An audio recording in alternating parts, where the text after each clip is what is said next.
இனிமே கண்ணை மூடிட்டு கடலை எண்ணெய் வாங்கலாம். ஏன்னா மந்த்ரா கடலை எண்ணெய் இதயத்தின் தயாரிப்பு. வறுக்க பொரிக்க ஏன் எல்லா சமையலுக்கும் மந்த்ரா தான். மந்த்ரா கடலை எண்ணெய், அபார ருசி, ஆரோக்கியமான உடல் நலம். தமிழகத்தில் செயல்பட்டு வரும் சுமார் 420 பொறியியல் கல்லூரிகள் ஒவ்வொரு ஆண்டும் தங்களின் செயல்பாடுகளை தொடர அண்ணா பல்கலைக்கழகத்திடம் இணைப்பு அங்கீகாரம் பெறுவது அவசியமாகும். அந்த வகையில் வரும் 2026-2027 கல்வியாண்டிற்கான விண்ணப்ப செயல்முறைகளை பல்கலைக்கழகம் தற்போது தொடங்கியுள்ளது. தனியார் பொறியியல் கல்லூரிகள் வரும் ஏப்ரல் 30ஆம் தேதிக்குள் பல்கலைக்கழகத்தின் அதிகாரப்பூர்வ இணையதளம் வாயிலாக விண்ணப்பிக்க வேண்டும் என பல்கலைக்கழக பதிவாளர் குமரேசன் தெரிவித்துள்ளார். கடந்த காலங்களில் சில கல்லூரிகள் முறைகேடு செய்தது கண்டுபிடிக்கப்பட்டது. பேராசிரியர்கள் உண்மையில் பணியில் இல்லாத போதும் போலியான ஆவணங்களை காட்டி அவை அங்கீகாரம் பெற்றதாக புகார்கள் எழுந்தன.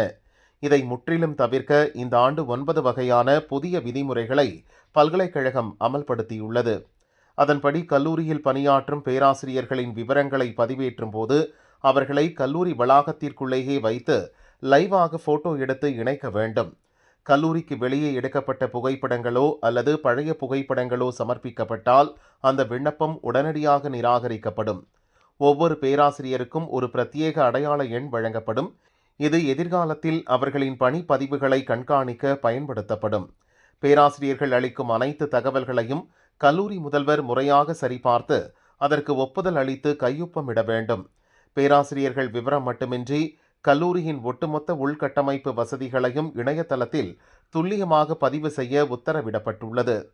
முக்கியமாக மாணவர்களுக்கான வகுப்பறை வசதிகள், நவீன உபகரணங்களுடன் கூடிய ஆய்வகங்கள், புத்தகங்கள் மற்றும் டிஜிட்டல் வசதிகள் கொண்ட நூலகங்கள், விளையாட்டு மைதானம் மற்றும் பிற அடிப்படை வசதிகள் பற்றி பதிவேற்ற வேண்டும். இதன் மூலம் போலி பேராசிரியர்கள் மூலம் நடத்தப்படும் முறைகேடுகளை தடுத்து தகுதியான கட்டமைப்பை கொண்ட கல்லூரிகளுக்கு மட்டும் அனுமதி வழங்குவது நோக்கமாகும். இந்த விதிமுறைகளை மீறும் கல்லூரிகள் மீது கடும் நடவடிக்கை எடுக்கப்படும் என அண்ணா பல்கலைக்கழகம் எச்சரித்துள்ளது.